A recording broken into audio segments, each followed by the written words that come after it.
হ্যাঁ হ্যাঁ আসেন আসেন ঠিক আছে। প্রিয় শিক্ষার্থী, আমি মোহাম্মদ মুরাদ হোসেন, সহকারী শিক্ষক, আখরদানি উচ্চ বিদ্যালয় এর পক্ষ থেকে কালুখালী উপজেলা অনলাইনের ক্লাসের পক্ষ থেকে তোমাদের সবাইকে শুভেচ্ছা জানাচ্ছি। তোমরা সবাই জানো যে বিশ্বে করোনা ভাইরাস কোভিড-19 কারণে বিদ্যালয়ে ক্লাস বন্ধ। এই জন্য তোমাদের সুবিধার্থে সারা বাংলাদেশের মতো কালুখালী উপজেলায় অনলাইন ক্লাস শুরু হয়েছে। তো তোমরা সবাই খাতা কলম নিয়ে রেডি থাকো। আমি তোমাদের ক্লাস নেব নবম দশম শ্রেণীর শিক্ষার্থী উচ্চতর গণিত বইয়ের অষ্টম অধ্যায়ের 8.3 ত্রিকোণমিতি। দেখো, গত ক্লাসে তোমাদেরকে আমি সূত্র বোঝানোর চেষ্টা করেছিলাম, হয়তো তোমরা বুঝছো, বাড়ির কাজগুলো করছো। তো তোমরা 8.3-এর দেখো বই বের করো। এই 7 নম্বরের অঙ্ক মান নির্ণয় আমরা গতকাল শিখাইছিলাম।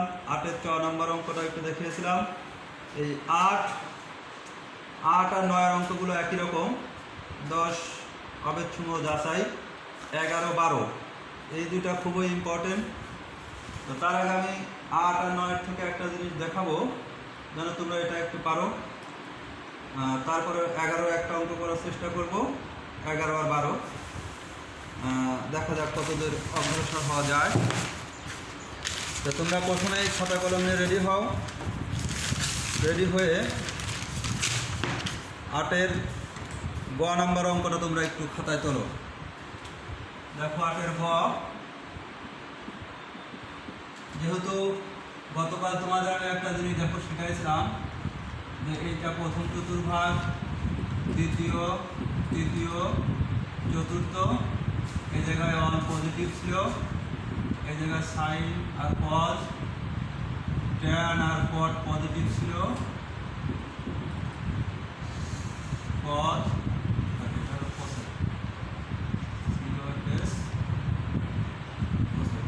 আসলো সেক, আর বাকিগুলো নেগেটিভ।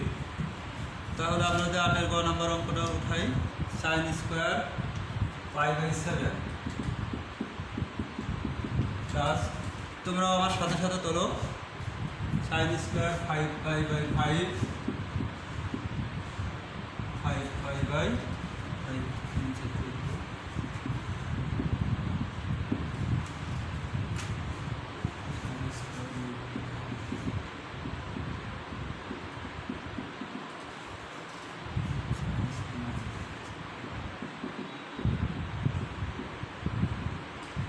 তাহলে আমরা উঠানো শেষ হয়েছে হয়তো। এখন দেখো sign square theta, cos square, এগুলোকে আমরা থিটা কল্পনা করব। আর থিটাগুলো 90 ডিগ্রি থেকে, সেটা হবে হলো 90 ডিগ্রি থেকে ছোট। তো এইটা দেখো π/7, পাই মানে 180 ডিগ্রি, তাকে 7 দ্বারা ভাগ করলে 90 ডিগ্রি থেকে ছোট আসে। তাহলে আমরা এটাকে এরকমই রাখি, প্লাস সাইন স্কোয়ার 5π/14। এই ভাঙাটা আমাদের বুঝতে হবে। এটা ভাঙতে পারলে অঙ্ক একেবারে সহজ। দেখো 5π/14, তো এই জিনিসটাকে যদি 5π/14 আমার থাকে, দেখো এটাকে আমরা লিখতে পারি হলো, যেহেতু আমার এটা π/7 থিটা, তাহলে এই জায়গায় আমাদের চেষ্টা করতে হবে যে থিটা কোণটা, আমি আবারও বলি, যেহেতু π/7 থিটা আমাদের π/7 কল্পনা করছি, তাহলে আমাদের এটাও ভাঙতে হবে যে এমনভাবে ভাঙবো যেন ওই থিটাটা π/7 আসে। তাহলে একটু বুদ্ধি খারাপ, দেখো 5π/14, এইটা কিন্তু আমি এরকম লিখি π/2 মাইনাস π/7। তাহলে দেখো 7 আর 2 10 হবে 14, 7π মাইনাস 2π, 5π/14 আমরা ফিরে পাই। আবার থিটাটাও আমার π/7 হয়। তাহলে সুন্দর করে আমরা লিখতে পারি sine square π/2 minus pi by 7 plus একইভাবে এটাও ভাঙবো, ওটাও আমরা ভাঙবো, সাইন স্কোয়ার 8 পাই বাই 7, দেখো পাই প্লাস পাই বাই 7 দেখা যাবে, 7 আর 8 পাই বাই 7, সাইন স্কোয়ার এটা ধরো 9 পাই বাই 14, দেখো pi by 2 plus pi by 7 আমরা লিখতে পারি। এবার দেখো সাইন স্কোয়ার পাই বাই 7 যোগ, আমরা এই জিনিসটাকে এরকম লিখতে পারি দ্বিতীয় ব্র্যাকেটে sine pi by 2 plus minus pi by 7 পুরোটার উপর হোল স্কোয়ার যোগ সাইন, এই পাইটাকে আমি লিখতে পারি 2 গুণ pi by 2 plus pi by 7 whole square,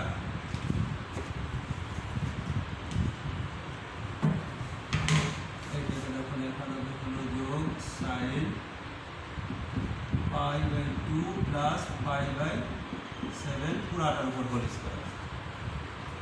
সুন্দর। এইবার দেখো সাইন স্কোয়ার পাই বাই 7 যোগ, আমি গতকাল তোমাদের দেখো বুঝিয়েছিলাম যে সাইন, এদিকে লক্ষ্য করো, সাইন 90 ডিগ্রি, এটা পাই বাই 2 মানে কিন্তু 90 ডিগ্রি, 90 ডিগ্রি মাইনাস থিটা, তাহলে এই 90 ডিগ্রির আগে দেখো আমরা একটা 1 কল্পনা করতে পারি।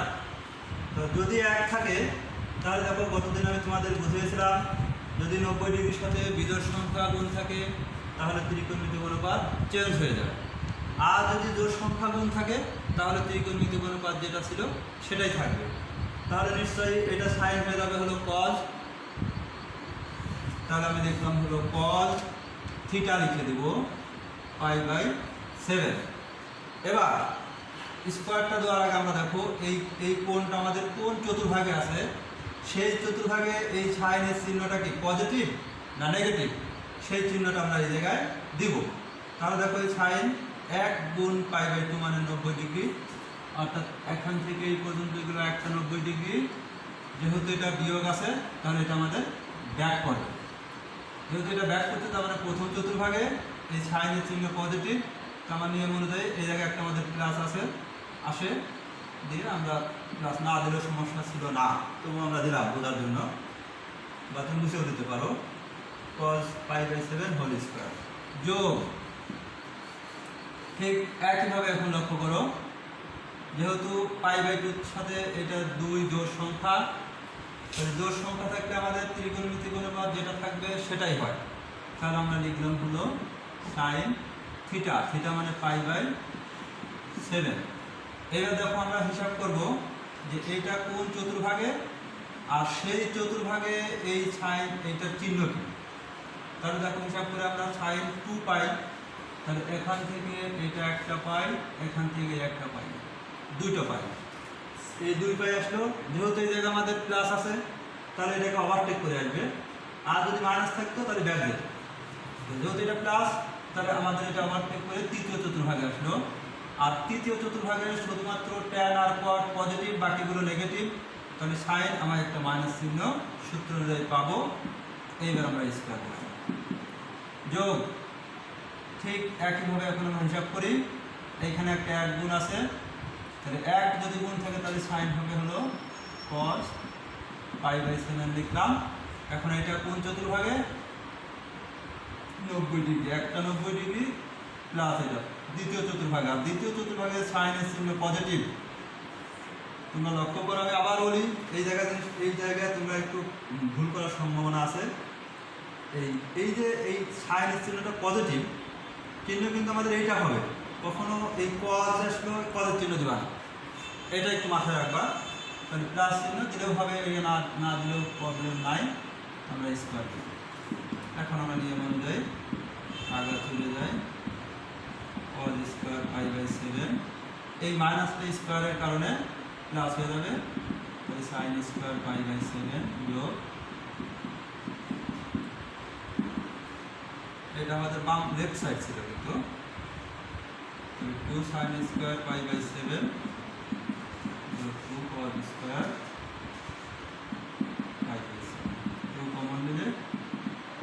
স্কোয়ার পাই বাই 7 যোগ cos square pi by 7 2 into sine square theta plus cos square theta মানে হলো 1 এটা দেখো রাইট সাইড। তাহলে আমাদের বাম পক্ষ সমান ডান পক্ষ হয়ে গেল। তো নিশ্চয়ই তোমরা চেষ্টা করলে অঙ্কগুলো পারবা।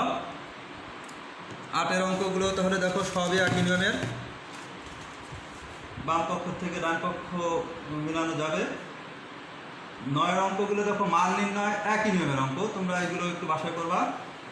10 একটা অঙ্ক আমি তোমাদের দেখা দেবো। থিটা সমান পাই বাই 3 হলে দেখো থিটা সমান পাই বাই 3 হলে নিম্নোক্ত অভেদ সমূহ যাচাই করো। তো অভেদ দুই পক্ষ যখন সমান হবে সেটা আমাদের অভেদ হবে। তো তোমরা 10 ঘ নম্বর অঙ্কটা উঠাও, আর ওই অঙ্কগুলো তোমরা বাসায় সবাই চেষ্টা করবা একটু। আমি বোর্ডে লিখে দিলাম না।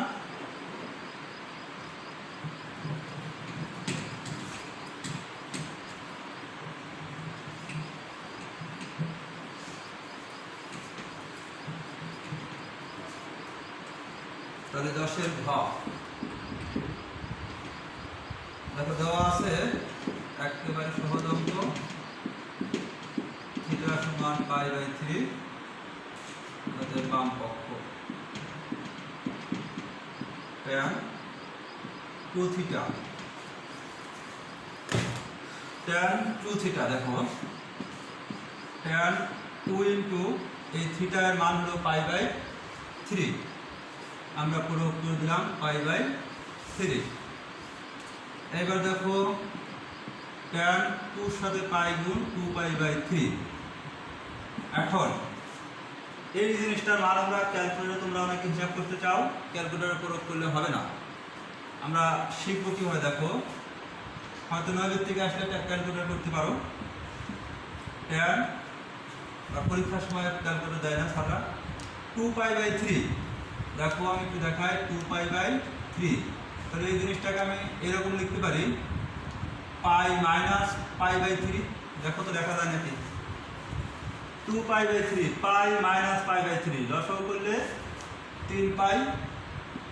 এখন নিচে একটা 1 আছে, 3 আর 1 লসাগু 3, 3 pi minus pi 2 pi by 3 পুরোটা আমরা ফিরে পাই।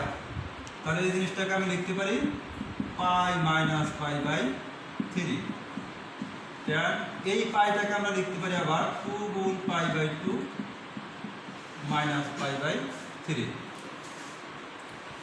এখন আমরা হিসাব করব tan 2 গুণ 90 ডিগ্রি মাইনাস থিটা। তাহলে 2 গুণ 90 ডিগ্রি, দেখো একটা 90 ডিগ্রি দুটো, এরপরে মাইনাস আছে। তার আগে আমি একটু দেখাই, এই 2 থাকার কারণে যেহেতু জোড় সংখ্যা তাহলে tan ট্যানই থাকবে, আর থিটা মানে হলো পাই বাই 3। এখন আমরা হিসাব করবো যে এই কোণটা কোণ চতুর্ভাগ, আর সেই চতুর্ভাগে এই ট্যানের চিহ্নটা কি পজিটিভ নাকি নেগেটিভ। তাহলে tan 2 গুণ পাই বাই 2 মাইনাস থিটা যদি হয়, তো এইটা দেখো একটা 90 ডিগ্রি দুটো 90 ডিগ্রি, তারপরে হলো মাইনাস আছে। তাহলে এটা মাইনাস থাকতে পারে, আমাদের কী করতে হবে ব্যাক করলে, তার মানে দ্বিতীয় চতুর্ভাগে গেছে, আর দ্বিতীয় চতুর্ভাগের ট্যানের চিহ্ন নেগেটিভ, তাহলে আমরা দিলাম মাইনাস। তাহলে মাইনাস লিখে দিলাম। এখন দেখো tan পাই বাই 3 মানে হলো 60 ডিগ্রি, tan 60 ডিগ্রির মান হলো √3। তাহলে তোমরা এটা বুঝছো। এখন আমরা ডান পক্ষটা উঠাই, খাতায় তুলে নাও আমার সাথে। ডান পক্ষ, ডান পক্ষে দেখো আছে 2 tan theta by 1 minus tan square theta. আচ্ছা 2 tan থিটার মান pi by 3, 1 minus tan square pi by 3। 2 into tan pi by 3 মানে হলো √3, নিচে 1 minus √3 whole square, 2√3 by 1 minus 3, 2√3 by 0 minus 2, 2 কেটে যায় তো মাইনাস √3। তাহলে দেখো এটাও মাইনাস √3, এটাও মাইনাস √3।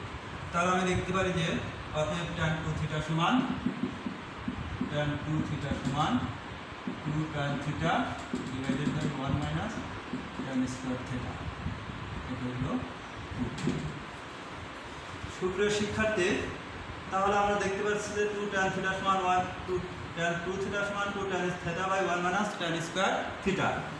এই সূত্রগুলো আমরা যখন ইন্টারমিডিয়েটে উঠবো বা তোমরা যখন উঠবা তখন এগুলো সূত্র আকারে পাবা। তাহলে নিশ্চয়ই তোমরা বাকি যে অঙ্কগুলো আছে আশা করি পারবা। কঠিন হয়তো অতটা হবে না। বাসায় থাকবা, বাইরে ঘোরাঘুরি করবা না অতটা, সামাজিক দূরত্ব বজায় রেখে চলবা। তো সবাই ভালো থাকো, তোমাদের সবার জন্য শুভকামনা রইল। ঠিক আছে, ভালো থাকো আর বাকিগুলো বাসায় করো। আল্লাহ হাফেজ।